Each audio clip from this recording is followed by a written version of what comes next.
Good afternoon, everyone. We're going to wait just a few seconds to let everyone come into the webinar, and then we'll get started.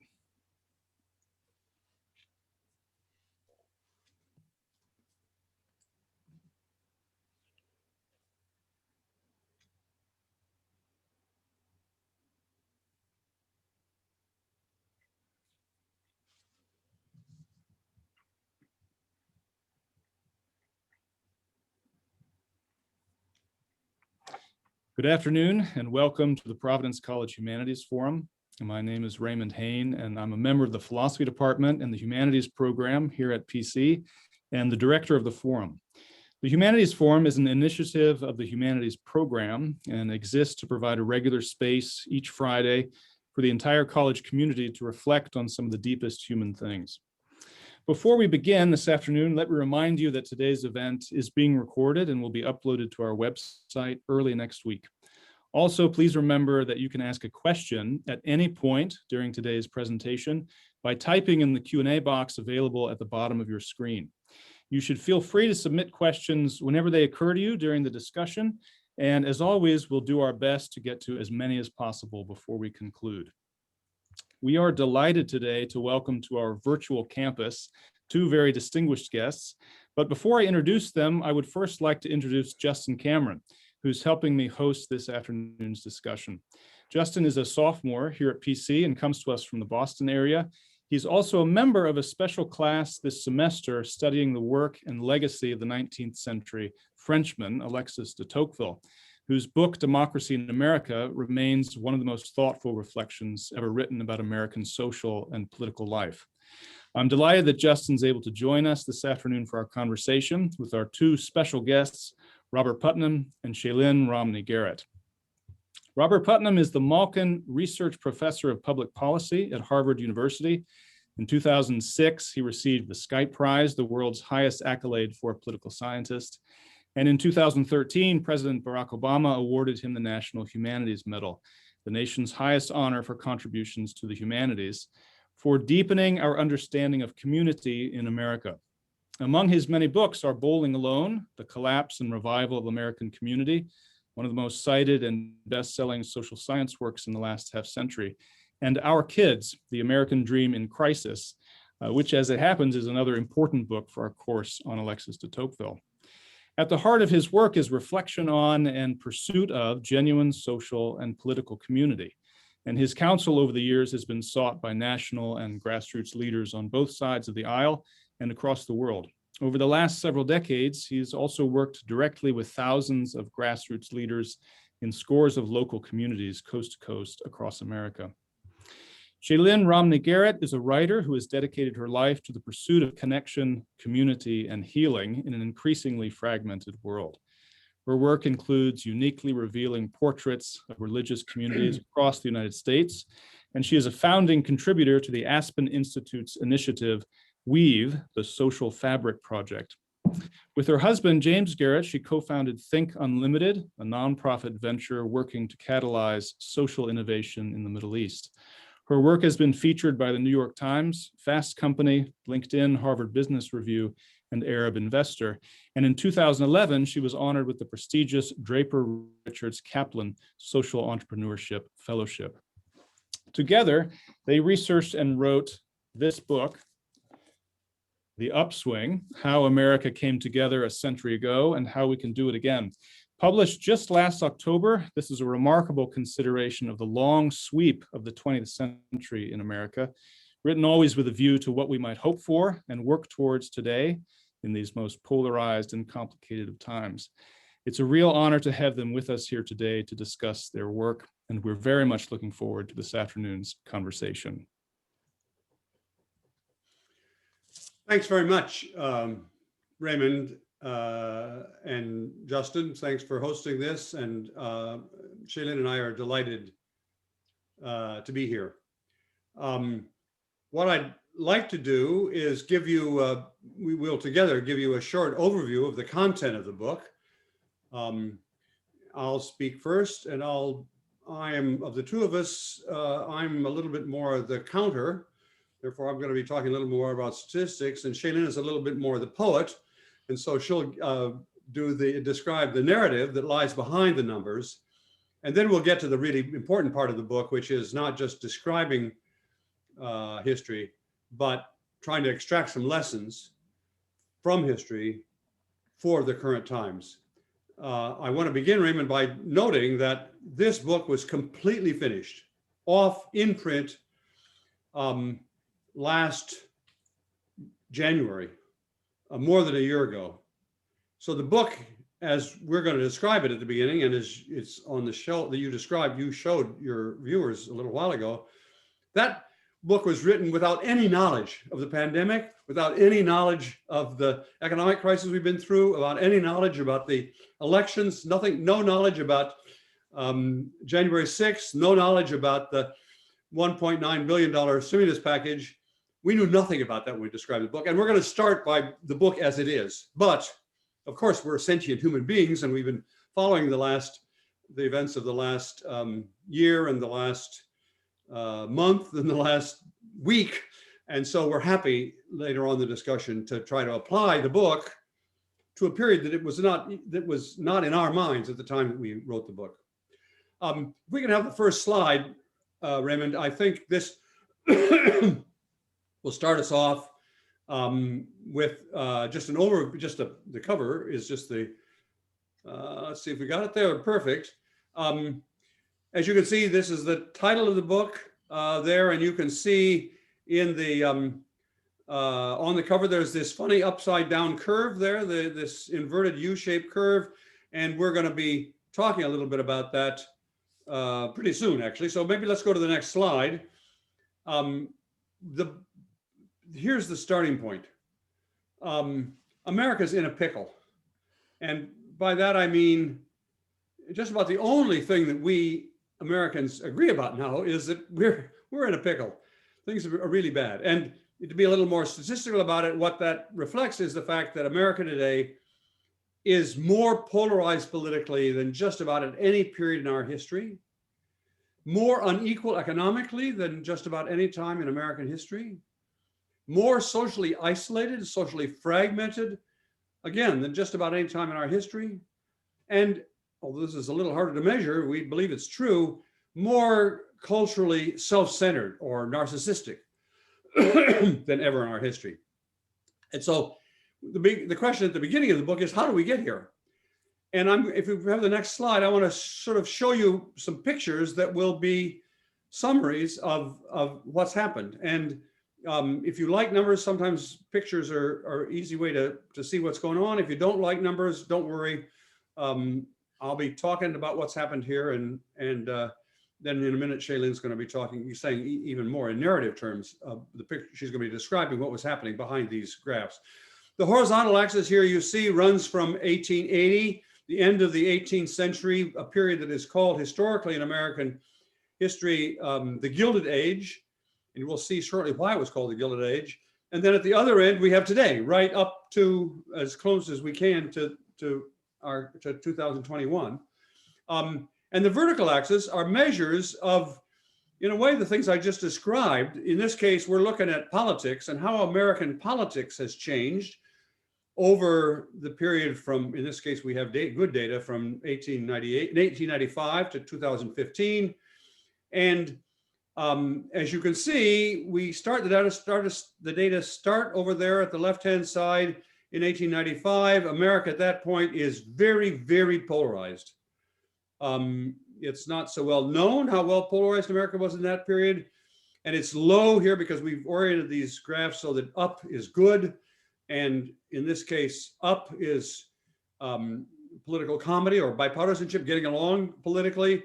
And as you can see, America was unbelievably divided back there. You can't see earlier in American history, but it's a graph like this that tells us that the only time America was ever that low in terms of, political polarization was 1860 to 1865, the Civil War. So this was an extremely polarized period, that period around 1890, and 1900. But then, as you can see, beginning around 1900, things begin to change a little bit, and Americans start working a little bit more across party lines. and people start voting together a little bit more across party lines, and voters start splitting their ticket, that is seeing good on both sides of the aisle. And that the red line shows how that rises steadily, America becoming less polarized through the 20s and 30s and into the 40s and into the 50s, and finally reaches its peak in the middle 50s. The president up there in the middle 50s was President Dwight Eisenhower. And Eisenhower is a very interesting president because by just virtually all historians' accounts, he was the least partisan president in American history. For example, both the Republicans and the Democrats came very close to nominating him as their candidate.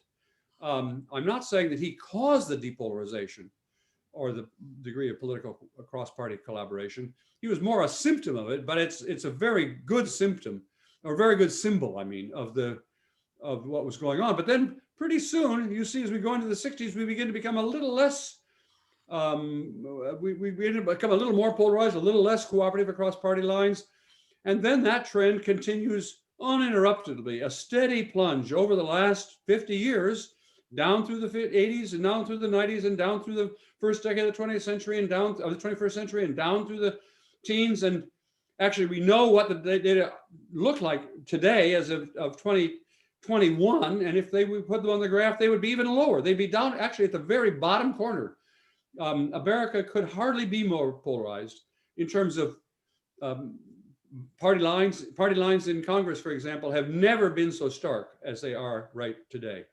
So that's the trend over the last century, 125 years. America started as a kind of a very divided. We became quite not united, but certainly tolerant across party lines in the middle of the century, but then plunged back down to where we are now. But let's have the next slide. And this is the same sort of trend, but the next slide shows economic equality. That is, these are various measures of the gaps between rich and poor. And the data here begin in 1913, which is when the IRS is created. So beginning in 1913, we have very good data, but we know that even before 1913, there was even greater inequality. The gap between the rich folks in that period, that's why it was called the Gilded Age. It was a huge gap between the rich folks living on the Upper East Side of New York, you know, the Rockefellers and the Mellons and the robber barons, basically. Huge gap between them and the poor immigrants living just 10 miles south on the Lower East Side. Enormous gap. And you can see that when this data set begins, we can see it's already very low. It then begins, however, a little more gain in equality between there. And then there's a pause. You can see a little bit of a pause in the 20s. That's the roaring 20s when the stock market boosted the wealth of rich folks. But then coming out of that, even before the Depression hits, steady, sharp increases in equality, a narrowing of the gap between rich folks and poor folks. That continues upward, hits a peak, sort of what you might have thought was a peak in about 1945, just after World War II, a little bit of a post-war slump, but then coming out of that, even more greater equality. And you can see that the peak of equality in this whole period is around 1960. I do not mean America was a perfect equal, like commune. Of course not. There were gaps between rich and poor even then, but certainly compared to any other time in American history, that comes close to being one of the most equal times, at least since we were all, peasant farmers living in the East Coast. But then after that, as the 60s begin, there begin to see a greater inequality, a decline in inequality goes down steadily down through the 70s, and then beginning around 1980, a sharp plunge toward greater and greater inequality. The gap between the rich and poor keeps narrowing steadily all the way down through the 90s and through the first decade of the 21st century. It looked about, as we got partway through the around 2015, it looked like maybe we were going to stop becoming more equal. But then, as anybody knows now, the last 5 years since the numbers plunged even further, as first of all the Trump tax cuts, and then the takeoff of the stock market, and then of course the virus, which has again exacerbated still further the gap between rich and poor. So if we had the graph down to where it is right now, it would be down actually a little lower than the green point is. Yeah, it would be down about there. That's about how we're back as where we were at the beginning. And we're in a second Gilded Age, we could say. So let's go to the third graph, which looks a little bit more at social connectedness, what I in some books call social capital. It's the degree to which what's measured here is the degree to which Americans are connected with their friends and family and neighbors, the degree to which they know their neighbors, trust their people, other people in society, the degree to which they, belong to church groups or belong to civic organizations, belong to bowling leagues or the equivalent of that, or the degree to which their families are, they have good, strong family ties. As you can see in 1890, this begins with social capital at a very low ebb, social cohesion at a very low ebb, lots of very isolated people. In a minute, Shaylyn will tell you sort of what that felt like on the ground, but the data show very clearly America was very socially isolated in that at the end of the 19th century, in the aftermath of the Industrial Revolution. But then beginning in around 1900, you see that begin to have more connections, and you see it steadily rises there. There's a bit of a pause in the 20s. Again, we see that pause in the 20s, but then coming out of the 20s and into the 30s, sharp rises. The period between 1940 and 1960 was probably the greatest civic boom in American history. Every organization in America was, bowling leagues and men's groups and the Scouts, and every organization in America, it seemed, was doubling its membership almost every year. It was amazing. But then suddenly, silently, mysteriously at first, beginning on you can see the date there, beginning 1964, suddenly we fall away from that. And what lies behind this steady downward trend, just plunging steadily downward, is what lies behind that is steadily plunging trust. People less and less likely to trust other people, steadily plunging membership in group organizations, fewer and fewer people in bowling leagues. As the book title then said, we were bowling alone. And the book Bowling Alone, I published that in the year 2000.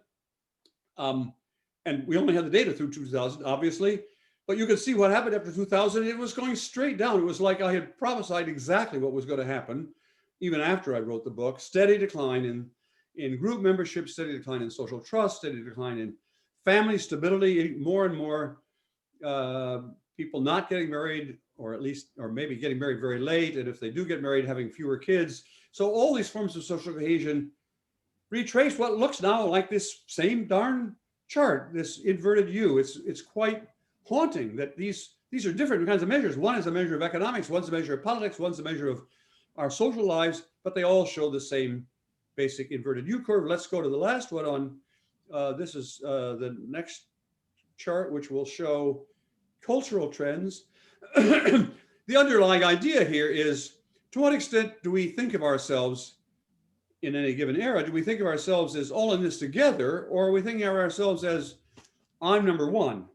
One way to put that is, to what extent are we thinking of ourselves as an I isolated society, or as a we society in which we're more focused on the things that we share in common? And this curve later on becomes the label for all of these curves. We call it the I curve. It's I over there where the pointer is now. It's we up at the top in around 1960, and it's I back down at the bottom where we are now. We're back in an I society. One reason we call it that, and there are many different measures underneath this graph, and I'm going to have to try to be quick I'm not going to summarize all of them. I do want to mention one. One is, it comes from a website called Ngram, N-G-R-A-M. Google has digitized all books ever published ever in American history, and it's not just academic books. It's mostly not. It's mostly fiction, science fiction, children's books, gardening books, travel books, all sorts of fiction and non-fiction, detective stories. They're all in there, and you can look at these. You can, at that website, Ngram, you can put in any word you want, and it'll show you the trends in the use of that word over the last, in this case, 125 years. So you can look at, for example, the trends in the word Lincoln, and the word Lincoln looks like over time like this until 1865. There's suddenly a jump. Well, that's because Lincoln was assassinated, and then and it stays high because there have always been a lot of books on Lincoln, the president, ever since. Or you can look at very common words like the. The word "the" is one of the most common, or even the word "a," simply "a." Is one of the most common words in the English language. You look over time, and that graph is absolutely flat. The word "the" or the word "a" is no more common today than it was in 1910 or 1850 or 1640. So this is a very interesting chart, and I got the idea maybe we could just use it to measure trends in I versus we. I mean, literally the word I and the word we. So we asked we put in the right parameters to this website, and we looked at the chart for the ratio of we to I. And that chart looks exactly like this chart. It's exactly like this chart. At the beginning of the period, people are writing books about I. The first person singular pronoun appears in them all the time, and not many people are writing. Remember, these are detective stories and garden books and so on. It's astonishing that you can see this in these charts. They start off, they're all talking about I. Nobody's writing about we gardeners, or whatever, a children's book about we. They're all about I. And then by the middle of the century, it's all about we. People are just talking about we gardeners and we the people. And by the time we get to the end of the century, it's back to I. And all we're writing about and reading about are I. So that's a little bit about the taste of the data. If we go to the next slide quickly, what we'll see in the next slide is that there's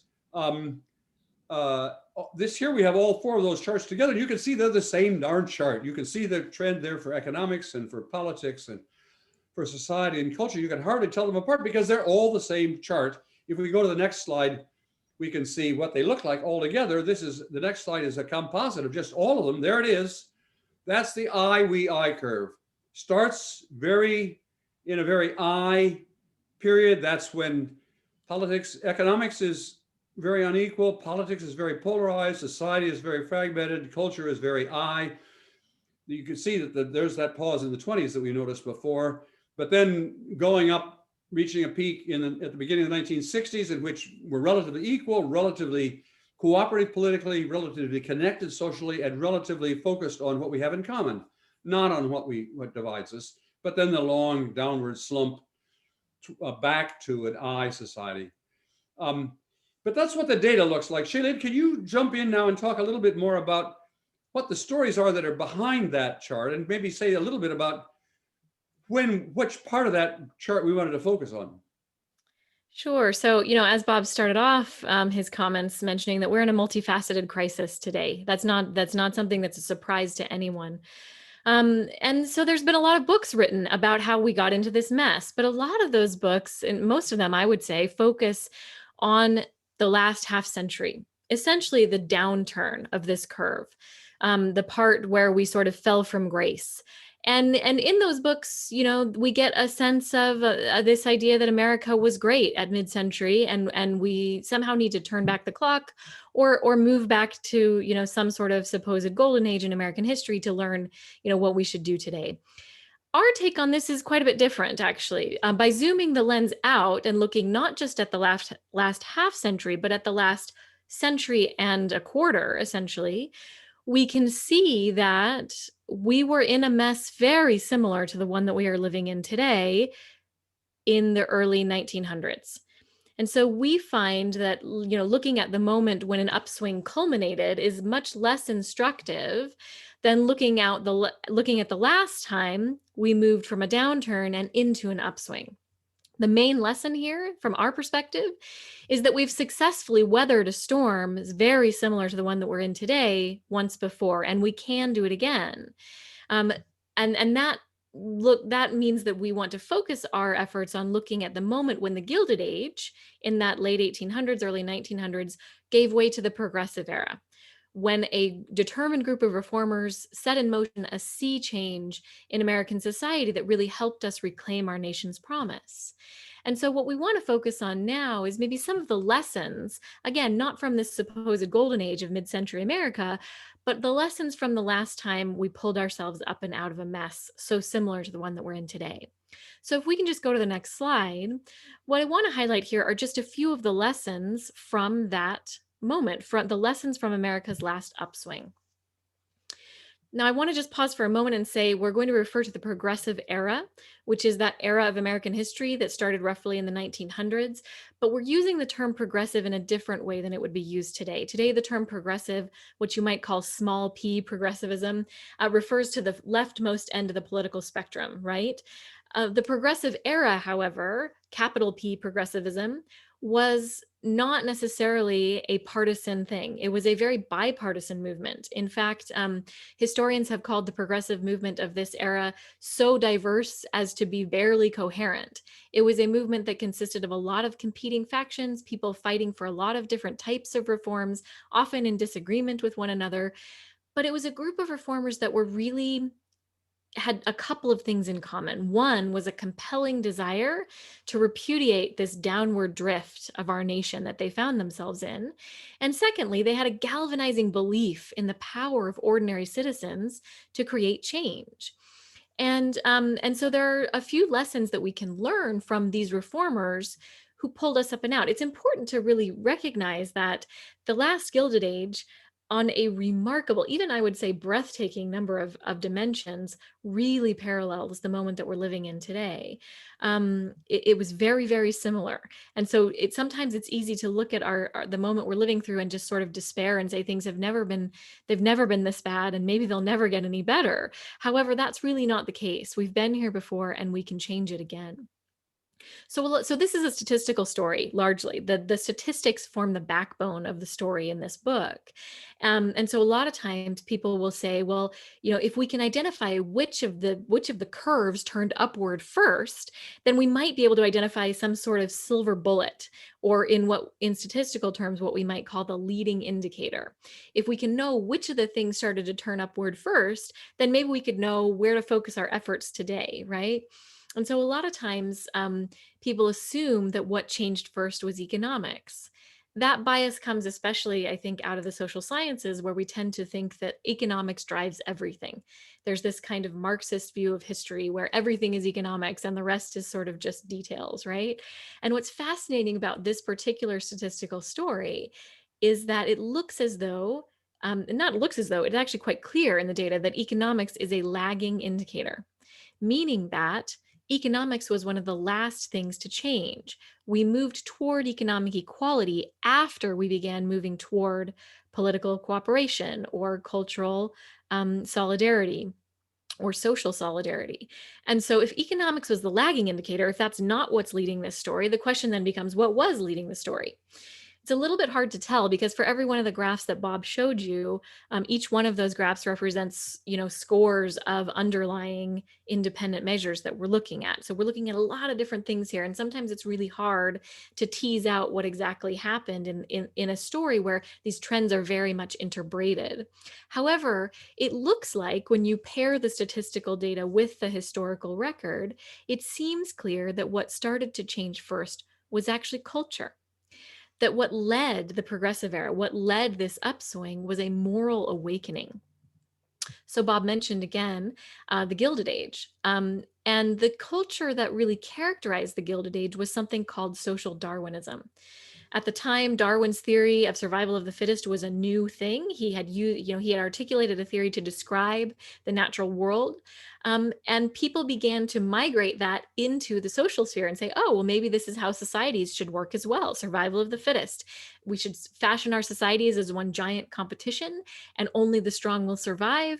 And, the devil take the hindmost. And this was sort of the reigning cultural philosophy of the day behind the robber barons and the explosion of wealth at the expense of people working on the factory lines.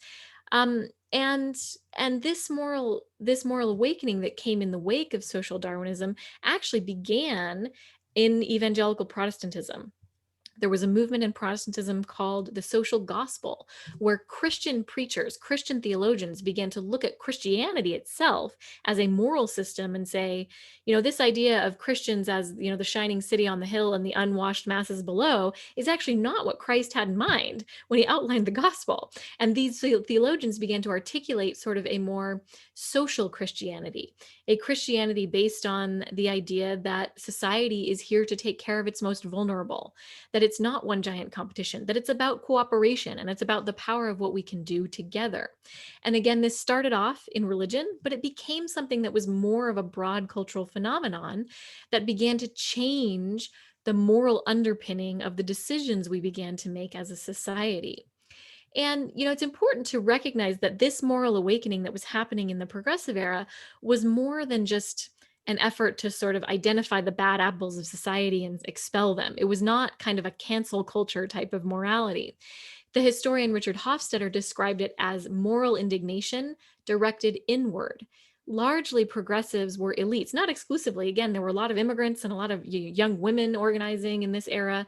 But a lot of these progressives were elites who began to sort of have these moral moments where they began to be in touch with the consequences of this elite-driven society. And they began to see the ways in which they were complicit in creating these gross inequalities and this extremely competitive and uncooperative culture. And they began to make changes accordingly. So it's really fascinating that if we might look to build another upswing today, it's really important to recognize that it seems like culture and a reevaluation of our moral values was what began to drive the upswing last time.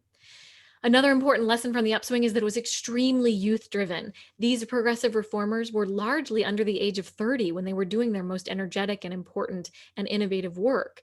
These were young people who found themselves in an entirely changed world and felt that they had to reinvent society in the wake of the Industrial Revolution. And so that young, innovative energy really drove this upswing. And we believe that will be the case again today.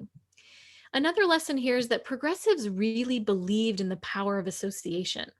That's kind of an antiquated word. We might use a word like relationship or connection today, but it's the same concept, right? And they saw association as both an end and a means. And what I mean by that is, as Bob noted in the data, this was a time of extreme social isolation, loneliness, dislocation. And that really was a product of the huge demographic and economic shifts that had happened during the Industrial Revolution.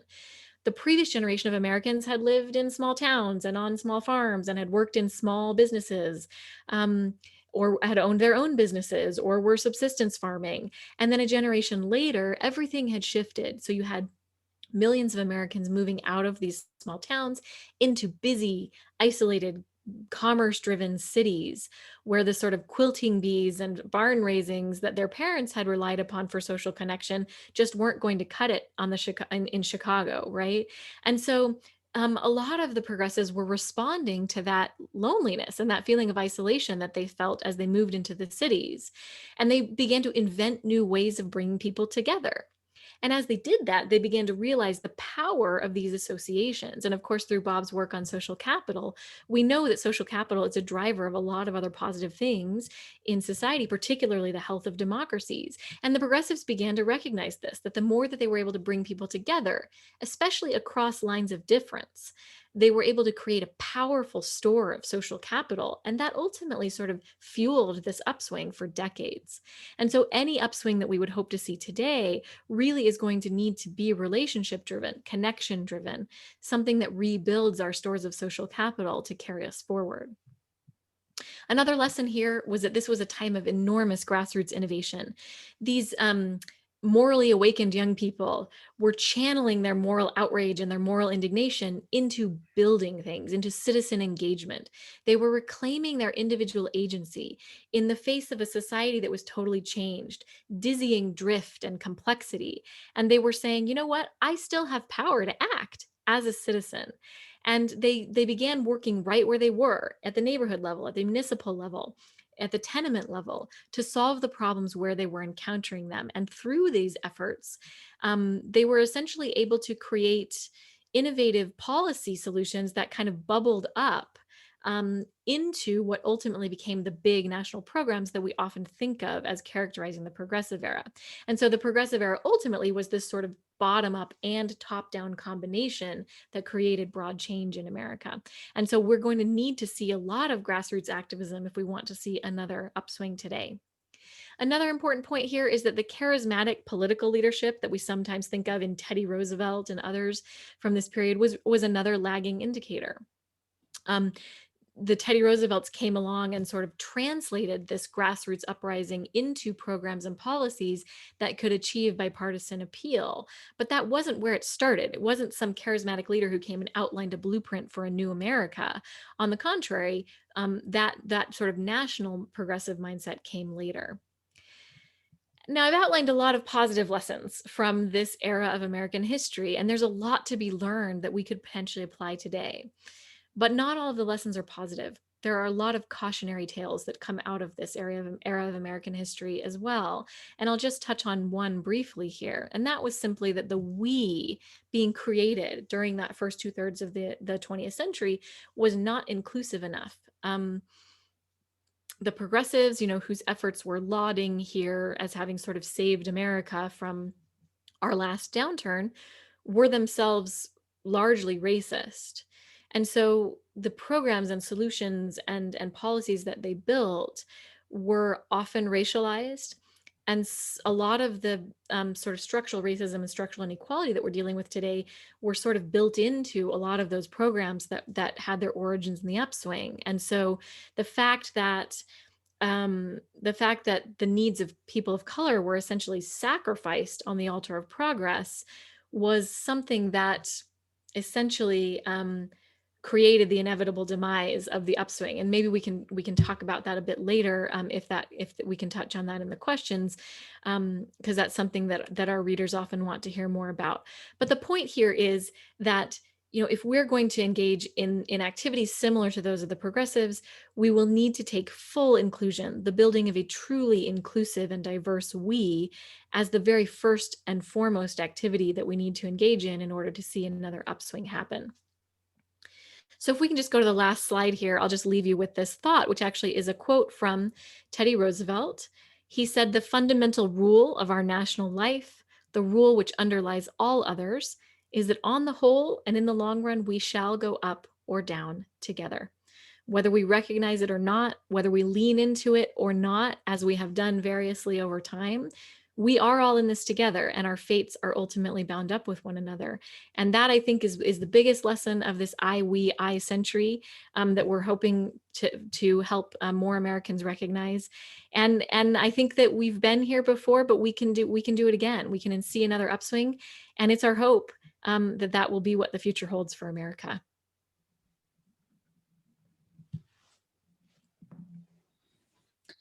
Thank you both so much for that presentation. Super interesting. There's such a lot of things to consider and reflect on here. If we were in person, it's the tradition of the forum to offer the first question to a student. And so I'd love to begin, Justin, with a comment or question that you might have in response to this. Sure. Thank you, Dr. Hain. And thank you again, Bob and Shaylyn, for your presentation. It was extremely interesting and extremely relative to what's going on right now. I just actually wanted to ask, in your book, you do mention via Robert Schiller, the idea of the American dream. And it really appears that at one point, the American dream was more of a moral foray rather than this, this grandiose and very extreme drive towards the acquisition of things, wealth, luxury, by any means possible. So what I want to know is that, seeing how the American dream was a point of morality at one point, especially during the point when we were a we, is it important for us right now to really try to reevaluate, represent, and kind of have conversations about what the American dream means now in order to get it back to the point where it's more about a moral drive towards freedom, mutual respect, and equality and opportunity for all? Justin, that is a brilliant question. I'm very glad you asked that question. We don't devote enough time, actually, even in the book, but certainly not in this presentation, to that transition in the use of the word American dream. Look, the idea the ideal, the moral ideal in America that everybody should have equal opportunity, that you should go up, you should rise as far as your own talents will take you, but you shouldn't, your success in life shouldn't depend on what your parents did or didn't do. That goes back actually to the Declaration of Independence, where in that they were limited, but they nevertheless said all men are created equal. And they said men, they didn't say women, and they meant all white men, not, but successive leaders, including Martin Luther King, talked about that as a promissory note. We said when we founded this darn country that all men, and now we would say all men and all women of all races and all races, are guaranteed, start from the beginning, you have a fair start. And that idea that we all have an equal opportunity or should have an equal opportunity has permeated much of American history. The term the American dream actually didn't come into common use until 1931, when it was introduced by a social theorist at that point. And exactly as you say, when he used the word, he was talking about a collective achievement. The American dream means we're all in this together. That's what he said the American dream was. We're all in this together and we all have a fair chance. How well men and women, and at that point he began to use the word women too in this context, all American men and all American women, all of us should do as well as we can given our own talents. We should not be constrained by what our parents did or didn't do. That's what the American dream meant at the beginning. That's what it meant, as you say, right in that we period. It was smack in the middle of the period of rising we.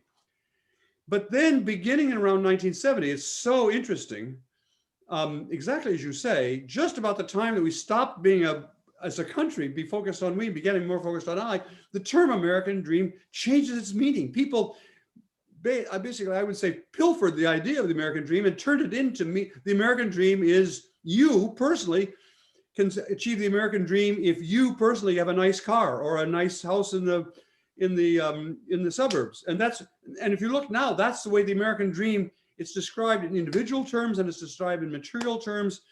And that switch in meaning of the term and the way it's used captures precisely what was going on in the larger city, in the largest community. I mean, it was the move from it's a moral move. I mean, I couldn't agree with you more. That captures the fact that we moved from a period in which we all thought it was a moral obligation. Not me, none of us were around then, but in that period, we thought the Americans thought it was a moral obligation to make sure that everybody had a fair chance. And when we didn't do that, as we didn't in the case of gender and especially race, as Shaylyn may have a chance to talk about in a minute when we talk directly about race, that disconnect between our values and the reality itself had consequences. It wasn't just, oh, well, we're not going to worry about these other folks here. So yes, that the American dream, the use of the term American dream is a really important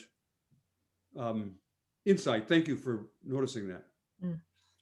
No, you've mentioned a couple times, both of you, the race issue here. And I think, well, let me phrase a question about this that picks up on the general theme of your presentation. It seems like the first half of the century, the 20th century, was a good thing, and the second half something to be regretted.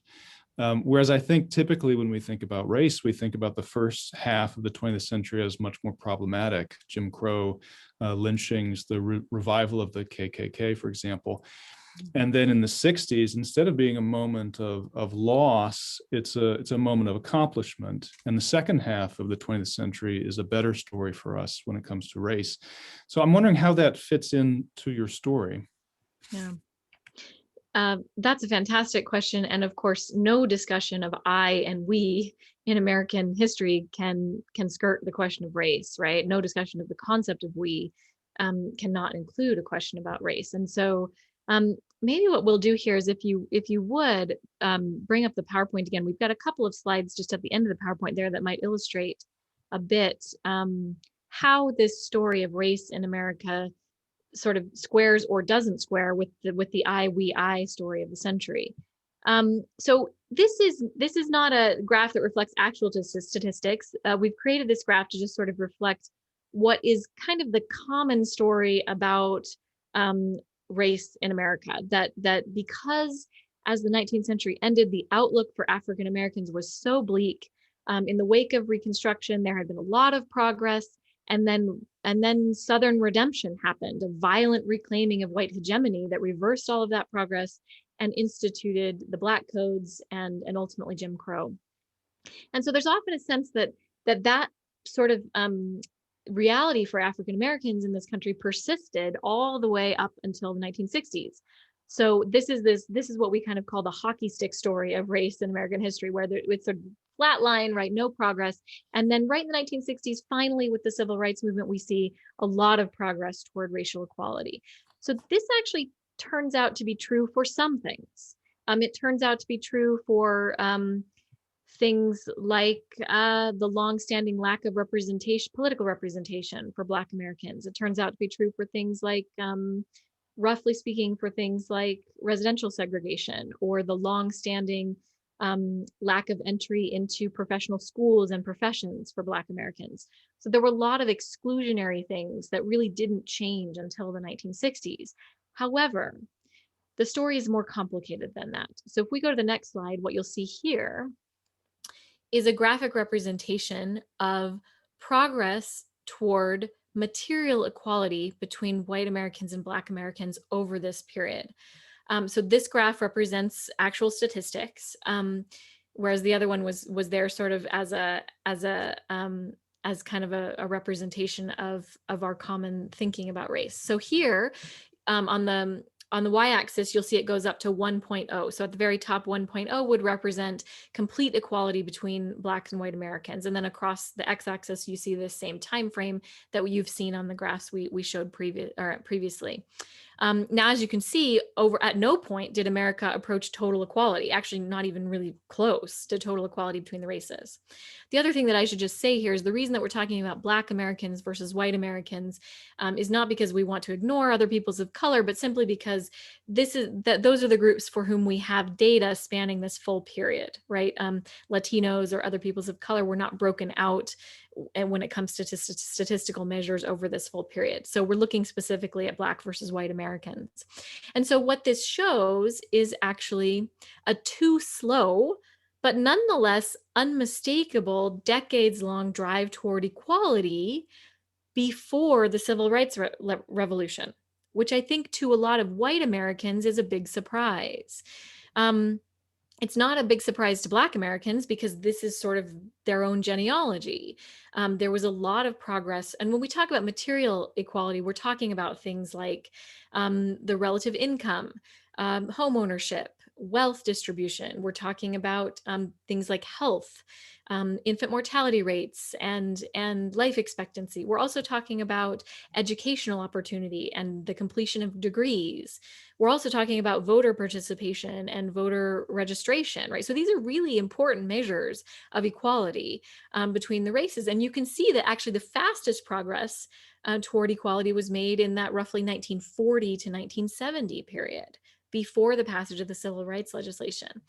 And then actually after that civil rights moment, you see not an acceleration of progress, but actually a stagnation of progress. We call this the foot off the gas period, when America was making progress. And you would think that, you know, this upward progress toward equality, when we finally dismantled the de jure segregation with the passage of the Civil Rights Acts, that you know, drive toward equality would have just accelerated. And in fact, it stalled. And in many cases, on many individual measures, actually reversed.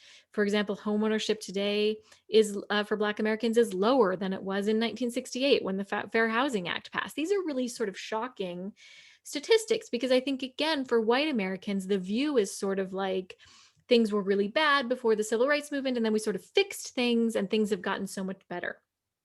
Again, that's true on some things. It's really not true on a lot of other things. And so this, of course, forms the backdrop to the racial unrest that we've seen in the last year. You know, why are Americans taking to the streets to raise awareness about racial inequality in this country? Well, it's largely because the promises of the civil rights movement never really bore fruit. right? Particularly in this material sense. And so Black communities are struggling in the same way that they were more than half a century previous to today. And so that anger and that frustration in Black communities is very, very real and very illustrated by the fact that this sort of stagnation of progress. But the other part of the story here is what was happening before the civil rights movement. And you might ask the question, well, how was it possible that Black Americans were making such rapid progress, and even more rapid progress than white Americans during this period?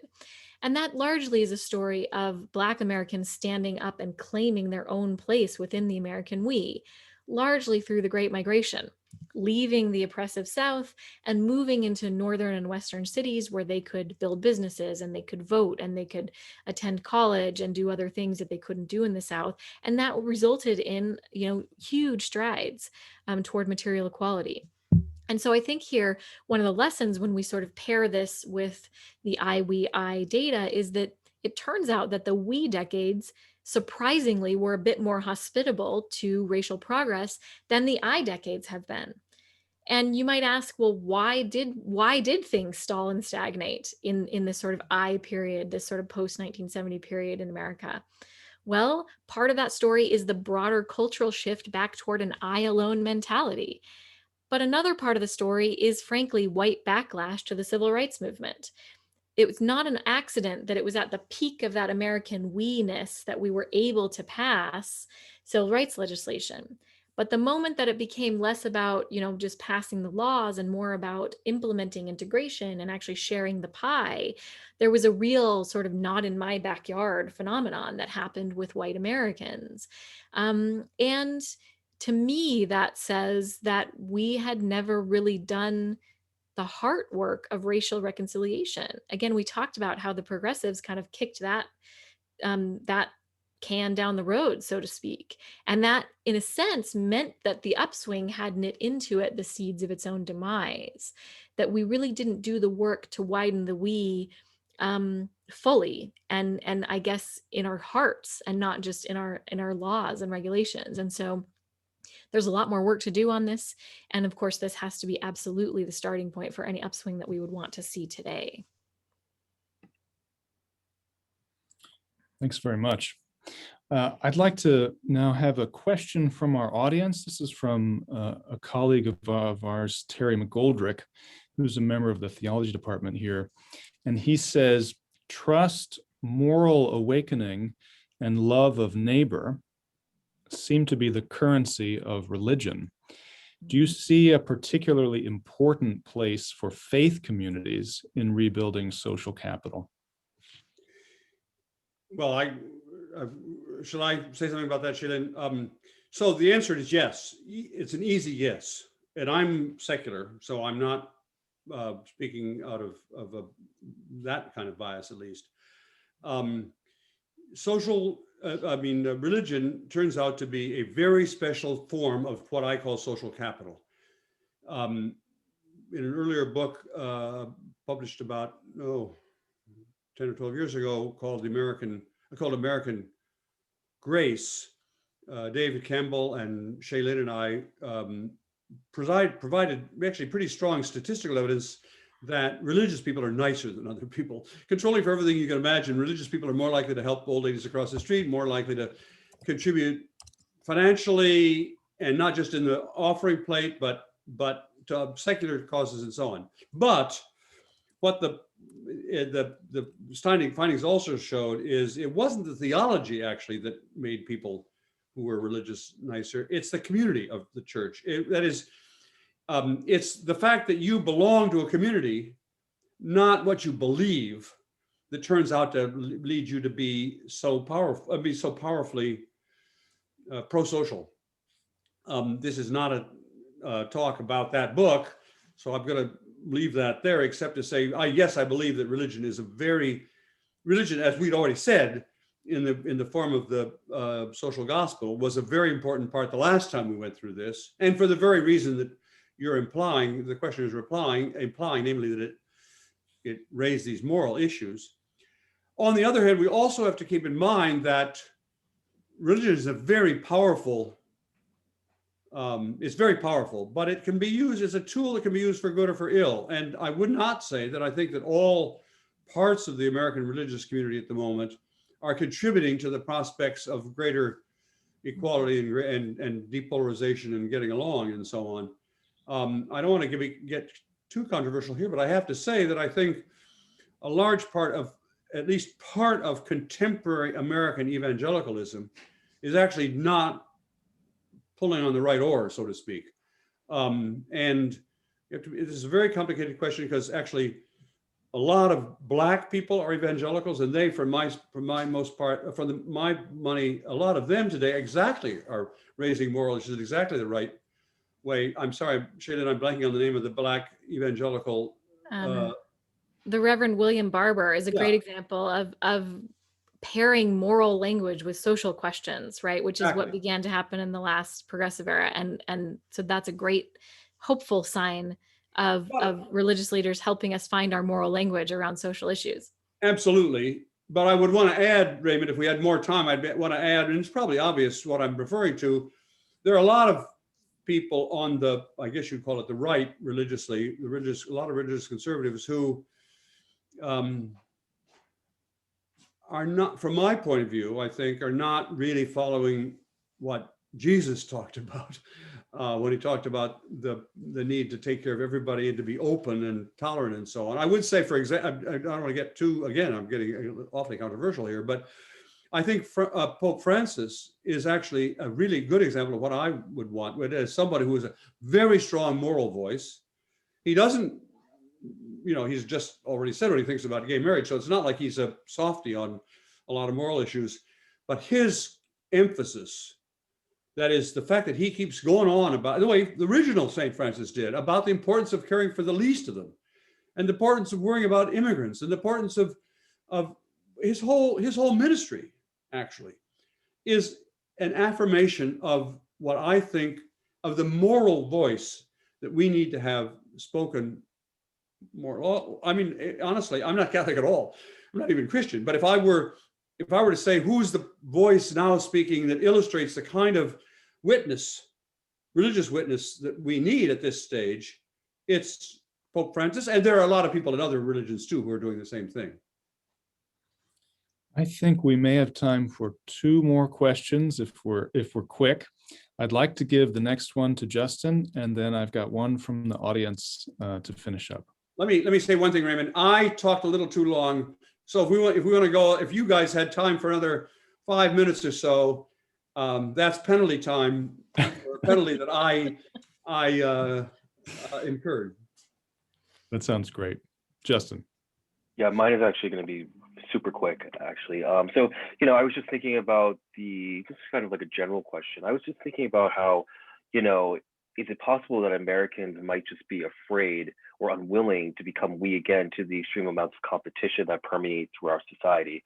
And I'm just speaking about that through being a college student, and many college students understand the rigorous amounts of competition that go into finding a great school, because behind that is finding a great job in an ever increasingly competitive workplace.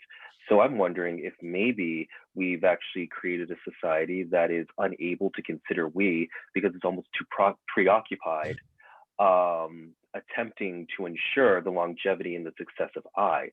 And if that happens to be the case, what do you guys think could be the steps that we can take gradually? Because obviously, these things don't change over time quickly. Justin, but Justin, what's your short question? That's your very that's my long question.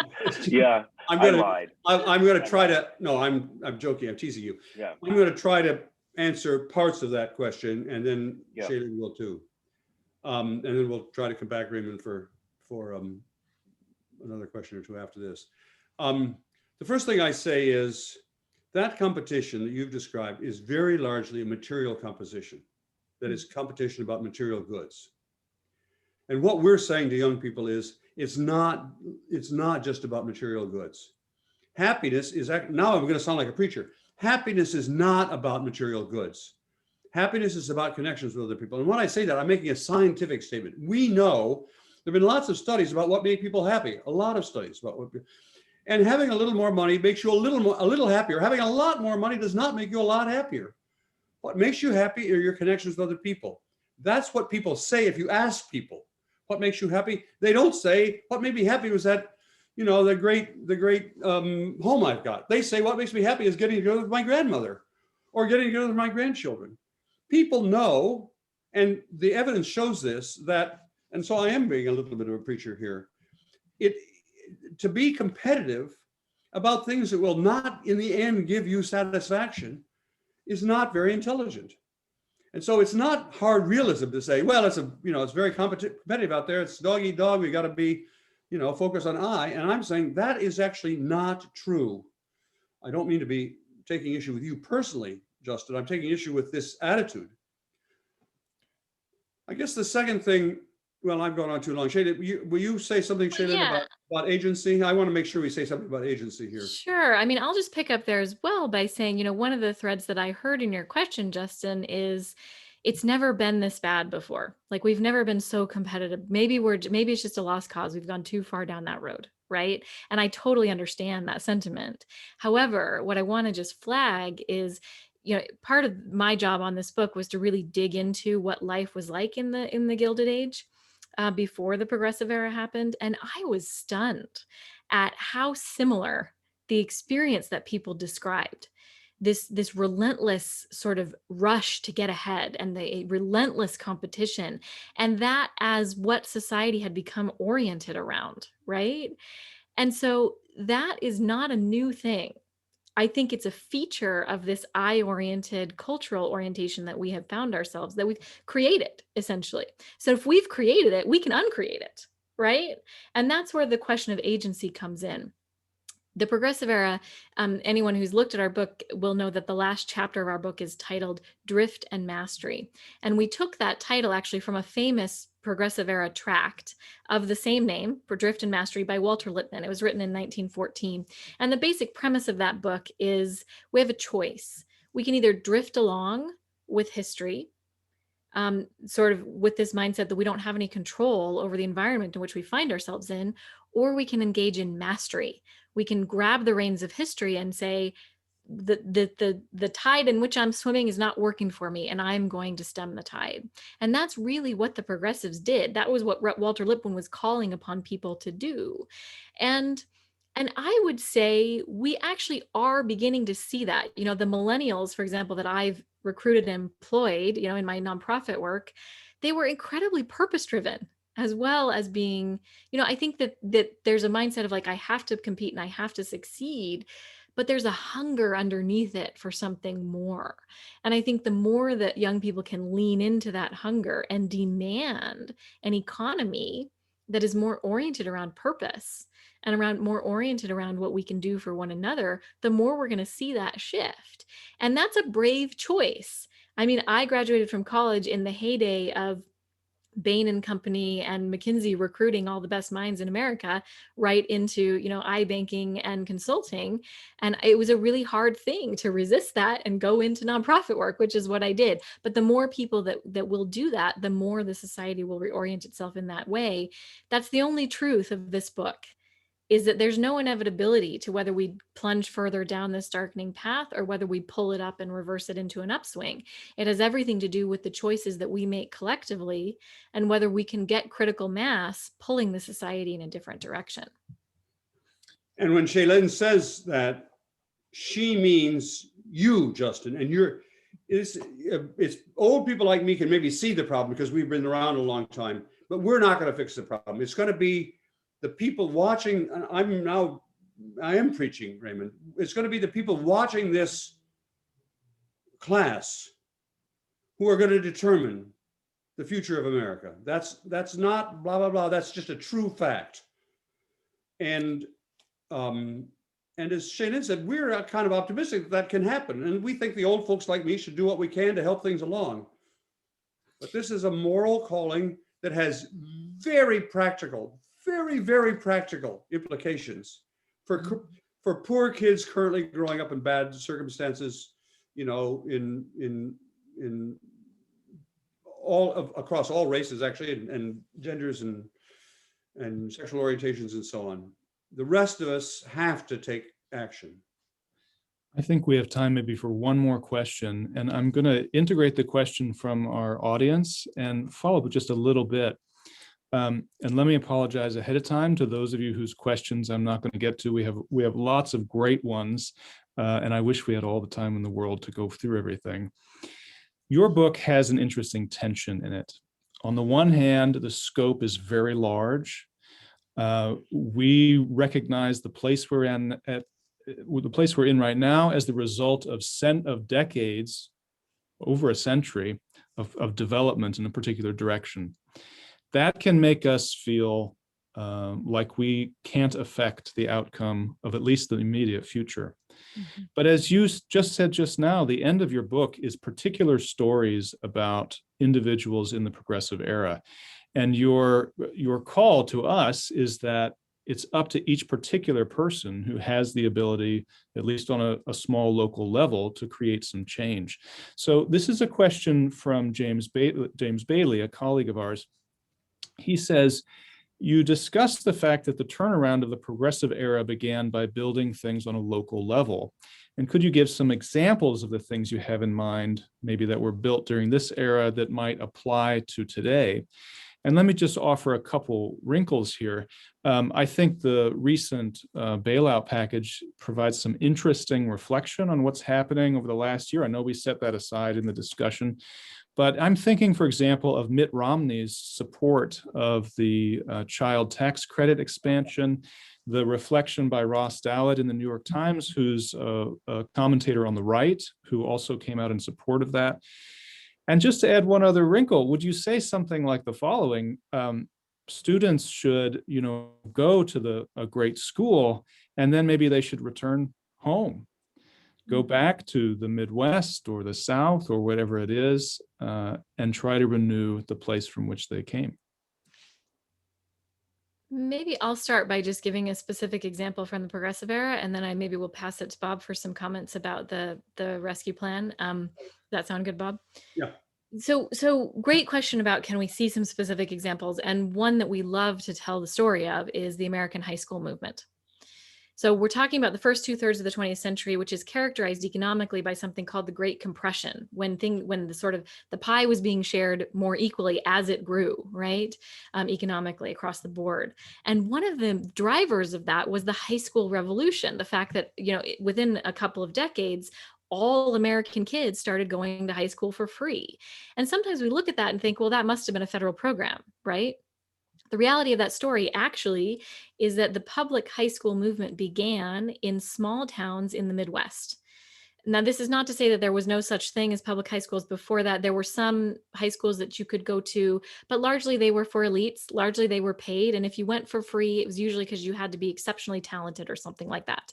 But the fact that of having a high school in your town that you got to attend for free to get a 4-year secondary education simply by virtue of living in that town was an entirely new invention. And it was something that happened as people in small towns looked around at a changed economy and said, my kid's not going to succeed if he doesn't have a secondary education, but I can't afford to send him to Boston for that. So why don't we band together, pass local tax initiatives, and create a high school that's available to everyone? I can't afford to do it on my own, but I can afford to do it if we band together. And when small towns in the Midwest began succeeding at this, other towns began seeing it, copying it, and essentially it spread like wildfire.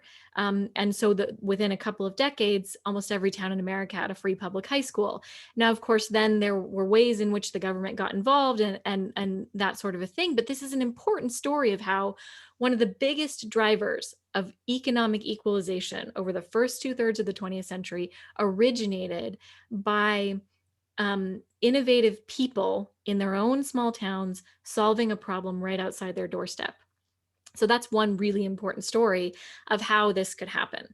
So for the other side of that story, now I'll pass it to Bob to talk about some of the national legislation that we're now seeing implemented in the United States. Yes, thank you, Shaylyn, and thank you, Raymond, for asking that question. And I'm sure you realize it's a big question, not conceptually big, but I'm going to be talking about $1.9 trillion, which is a lot of money. So I wanted to just get a little bit of a running start here. about 10 years ago, when I wrote the book called Our Kids, and it was about this growing opportunity gap between rich kids and poor kids. And afterwards, I convened a task force of about 30 experts, nonpartisan experts, many different disciplines, economics, sociology, education, political science, etc., over a period of weeks to put together a book which we called Closing the Opportunity Gap. And we listed in it about 30 or 40 different things that if you wanted to do, you could narrow the opportunity gap and begin to make this country one country again. At the time, it was, in the very worst possible sense, an academic study. It didn't seem to have any chances of being implemented. And to make things worse, within months of that, we elected an I alone president. And so it was clearly not going anywhere. Fast forward now to the $1.9 trillion American Rescue Plan.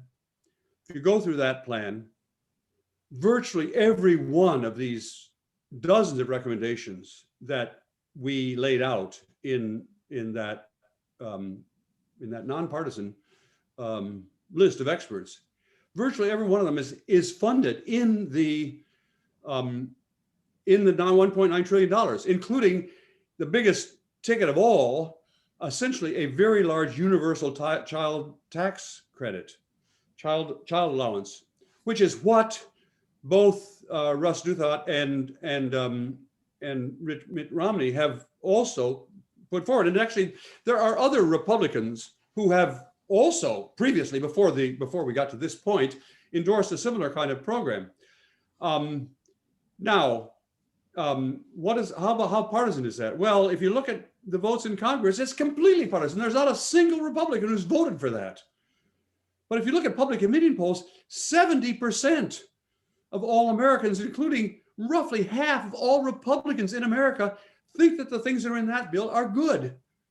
And it's even larger when you look at particular things like, for example, that child allowance. I think the figure is 85% of Americans think that's a good idea. Remember, what's that mean? 85% of Americans say we ought to be investing a ton more than we had been recently in giving poor kids and their families a leg up. Now, why do I get so excited? Well, I get excited because I'm an excitable guy. But if you think about it, what that means is an overwhelming majority of ordinary Americans, forget about Republican Party leaders for the moment, an overwhelming majority of ordinary Americans of both political parties think we ought to invest a ton more in not just in helping poor kids, but in righting this society and moving us in a more egalitarian, less polarized direction. That's about as close as I think we could have possibly imagined seeing the evidence of a moral cultural renewal. That's what a moral cultural renewal is, when a large section of the country thinks, look, we've been on the wrong path. There's a different path we could take.